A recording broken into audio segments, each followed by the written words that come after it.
ભરતી કરવા માંગ ઉઠી છે। ઉમેદવારોએ ભરતી ન કરાતા રોષ ઠાલવ્યો। બેકલેસ તેના નિર્ણયને આવકારીએ છીએ તે ઉમેદવારોનું કહેવું છે, પણ સામે જે એક્સ્ટ્રા કરિક્યુલમ એક્ટિવિટી છે, વ્યાયામ છે, ચિત્ર છે, તેના ઉમેદવારોએ કહ્યું કે ભરતી કરવામાં આવે। શિક્ષકો વગર બેકલેસ ડેમાં કોણ કામ કરશે? કાયમી ધોરણે ભરતી કરવામાં આવે તેવી ઉમેદવારોની માંગ। અનેક આવેદનપત્રો આપ્યા છતાં નિર્ણય નથી કરવામાં આવ્યો। જે અમે સરકાર સામે 15 વર્ષથી લડત લડી રહ્યા છીએ ચિત્ર, સંગીત, વ્યાયામ, કોમ્પ્યુટરની ભરતી માટે।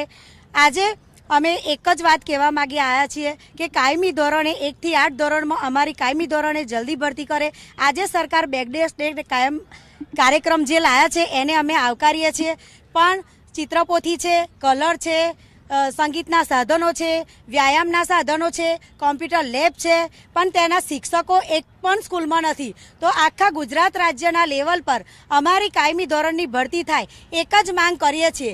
આજે અમે 15 વર્ષથી સતત આવેદનપત્ર આપી રહ્યા છીએ, પણ સરકાર જોડ આમાંનો એક પણ જવાબ નથી। સરકારનો જે બેકલેસ કાર્યક્રમ છે એને અમે આવકારીએ છીએ, પણ કહેવાનો મતલબ શું કે જો કુવામાં હોય તો જવાડામાં આવશે, તો આ બેકલેસ ડેના કાર્યક્રમમાં જે બાળકો માટે શિક્ષકો નહીં હોય તો બાળકોને પછી કોણ ભણાવશે? અને એના માટે અમારી આ સરકાર જોડે માંગ છે કે ચિત્ર શિક્ષક, વ્યાયામ, સંગીત અને કોમ્પ્યુટરની કાયમી ધોરણે સીધી ભરતી કરો।